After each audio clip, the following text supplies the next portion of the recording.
سلام انت عنا نعهم كبرات تخطاتلتي نلوم حيزلكم مسيز الله هرنا بمسارات حنت حبتنا بناي كومنت صحافتو حتيو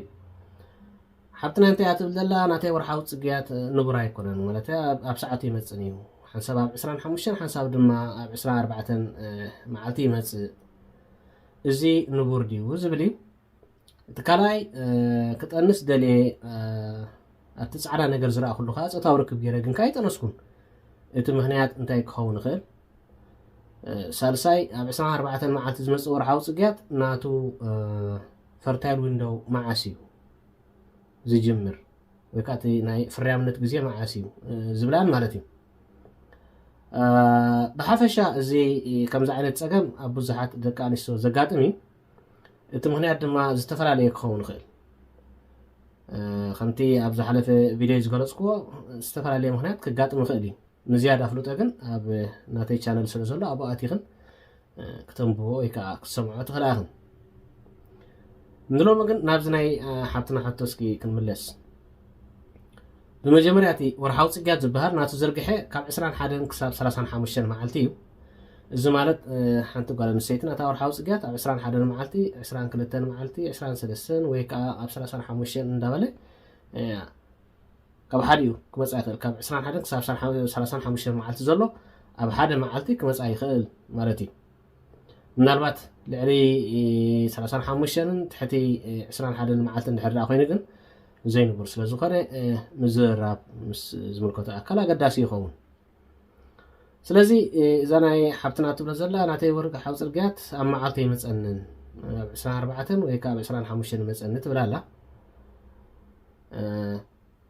ኣብ መንጎ 21 35 ስለ ዝመጸ እቲ ንቡር ክንብሎ ንኽእልና ሓደ ንቡር ዘይብሎ ነገር ግን መዓልታት እንዳቀየረ ይመጽእ ስለ ዘሎ እዩ ሓንሳብ 24 መዓልቲ ይመጽእ ሓንሳብ ድማ 25 መዓልቲ ይመጽእ ከምዚ እንድሕር ኮይኑ ኸኣኒ እቲ ኖርማሊ ወይ ከዓ ንቡር እዩ ክንብሎ ኣይንኽእልኒና ማለት እዩ نتخليتي قريشنا من لا سكنابتا سالسيت حتى نخيد اب 24 معلت زمص ورحاو صقيات ناتو فرتايل ويندو كه معاسي جمر الى حتيت الله قرمي نزي اب 24 معلت زمص ورحاو صقيات ناتو فرتايل ويندو مرانا ግን እቲ منسترال سايكل ወይ ካቲ ንውሓት ዑደት ናይ ሓደ ወርሓዊ ጽግያት ከመይ ወይ ብከመይ ክንፈልጦ ንኽእል ክንርኢ ኣለና ስለዚህ ንሎሚ ነዚ ኣብ 24 መዓልቲ ዝመጽእ ወርሓዊ ጽግያት ክንደይ እቲ ሳይክል ሌንግዝ ናቱ ብከመይ ክንቆጽሮ ንኽእልን ከሪአክን ክፍትን እየ ኣብዚ ሓደ ላይን ገይረ ኣለኹ ኣብዚኣ ሓደ ክልተ ሰለስተ ኣርባዕተ ሽዱሽተ ዘድልየኒ ቁጥሪ ክጽሕፍ እየ ኣብዚ 10 خلته 23 24 اوكي نبل ناتكور حاو صقيات ابز علت حاجه جمير له علت حاجه دمري خلخنا ناتكور حاو صقيات جمير له نبل سلازي كابزيا حاجه لنا نجمر كلته 3 4 5 6 7 እንዳበልና ክሳብ ሓንቲ መዓልቲ እታ ተቆጽል ዘላ ፔሪድ ትጅምር ወይ ከዓ ደም ትሪኢላ ዘላ ግዜ ስለዚህ ዛን ሰርሓ ዘለና ኣብ 24 መዓልቲ ዝመጽእ ወርሓዊ ጽግያት ኢና ንሰርሕ ዘለና ቅድሚ 24 ዘሎ ክንቆጽር ኣለና ካብ 1 ክሳብ 23 ወይ ከዓ ካብ 23 መዓልቲ ንቆጽር እዚ ኣብ ማእኸል ዘሎ ካብ 1 ክሳብ 23 መዓልቲ ዘሎ እቲ منسترال سايكل ويكات نوحات عدت ناي حدا ورحاو صقياتي ابزي 24 معلت ግን ደም ናይ ግድን ትሪኢለክ ፔሪድ ክጅምራሉ ابزي بتخكل اب 24 معلتي تخليت دم كتريلك منالبات ابزا ورح زيا تخكل اب 24 معلت خمس خل اب حدا ورح ግን معلت غير خمس خل نزياده منتي شركن كوكاري زبستخاله متن كاب 3 كساب 6 ورحي كنصرح لنا بخوم نكاتاترمو بتخكل اب 24 معلتي اب 24 معلت اندحر امازيو ثناتنا بيرد تخكلالو ويكاتي نورمالي وخنبل نخل كاب زقصيلنا تا زحاتته تحطو تفرتايل ويندو نايزي اب 24 معلت زمص ورحاو صقيا سمع اسيد يجمر ويتي ناي فريامنت غزي الى الله سلازي ناي فريامنت غزي قدمي مفلاتنا ግን ክንፈልጦ ዘለና ነገራት ኣሎ እዚ ከዓ ከም በዓል ኦቪሌሽን ዝበሃል ኦቪሌሽን እንታይ እዩ እንቃቆሖ ካብ ሰፈራ ወፅያ ናብቲ ጥንሲ ዝካየደሉ ቦታ እትኸደሉ ግዜ እዚ ከመዓስ ይኸውን ድሕር ዳኢልና 14 መዓልቲ ቅድሚቲ ፔሪድ ምጅማሩ ንኣብነት ናይዚ ኣብ 24 መዓልቲ ዝመጽ ወርሃዊ ጽግያት ቅድሚ 24 መዓልቲ ፔሪድ ምጅማሩ 14 መዓልቲ ኣቀዲማ ትመጽእ ከምኡ ክንብል ክንድሕር ኮይና ካብ 24 14 ነጉድል እዚ ከዓ 10 ኮነልና ስለዚ ኣብ 10 መዓልቲ ኦቭሌሽን እንቋቆሖ ካብ ሰፈራ ወፅያ ኣላ ስለዚ ንጥንሲ ረዲ ኮይና ኣላ ማለት እዩ ኣብዚ ዘርወት ተባዕታይ ጥራሕ ጽበደላ ኣብዚ ረዲ ኮይና ኣላ ንብል ካልእ ክንፈልጦ ዘለና ዘርወት ተባዕታይ ወይ ከዓ ስፐርን ሓንሳብ ጾታዊ ርክብ ምስ ገበርና ኣብ ኣካል ጓል ኣንስተይቲ ንሓሙሽተ መዓልቲ ትጸንሕ እዛ እንቋቆሖ እዚኣ ካብ ሰፈራ ምስ ወፀትከ ن24 ساعة تسنح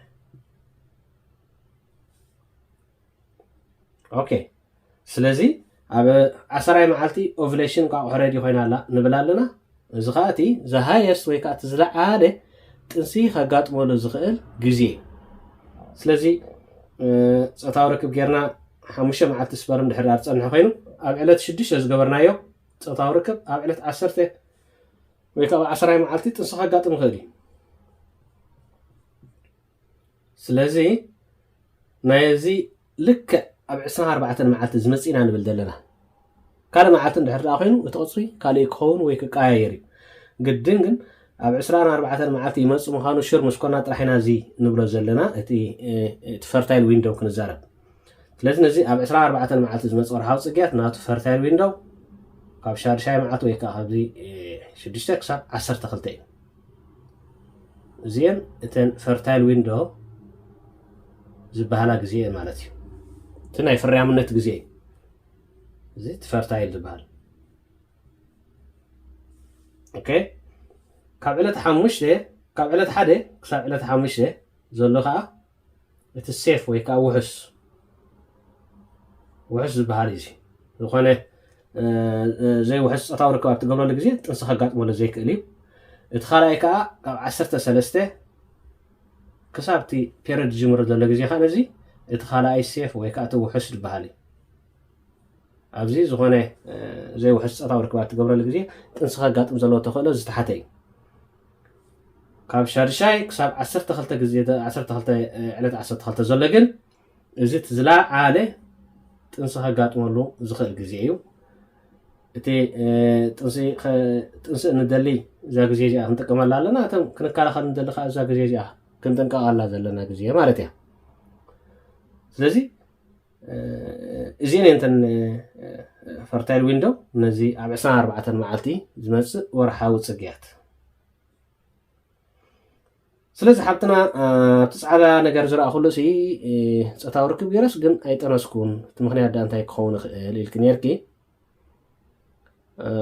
ምናልባት እስኪ ትናትኪ ወርሓዊ ጽግያት ምናልባት ትናቱ ንውሓት ወይ ከዓ እቲ መንስራል ሳይክል ብከምዚ መጀመርያ ካልኩሌት ግበር እዮም ኣብ ክንደይ መዓልቲ ትኽክል ትመጽእ ዘለኻ ፍለጢ ደሪው እቲ ትኽክል መዓልቲ ምስ ፈለጥካ ኣብ ክንደይ መዓልቲ ክመጽእ ከም ዘሎ ምስ ፈለጥኪ እቲ ትጠንሰሉ ግዜ ፍሉጥ እዩ እቲ ትጠንሰሉ ዘይትኽእለኻ ግዜ ከዓ ንፍሉጥ ኮነልኩሞ ብከምኡ እስክንታሽን ግበር እያ ኣኺ ሓደ ግዜ ኩሉ ግዜ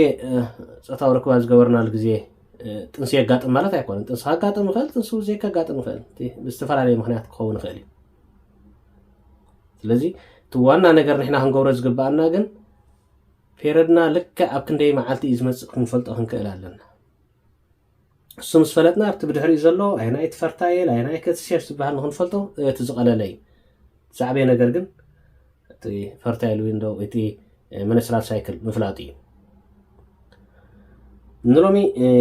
ነዚኣ ትመስል ኣይ ሆፕ ተረዲኣትኩም ክትከውን ሓብትኸውን ሓብትና እውን ፅቡቅ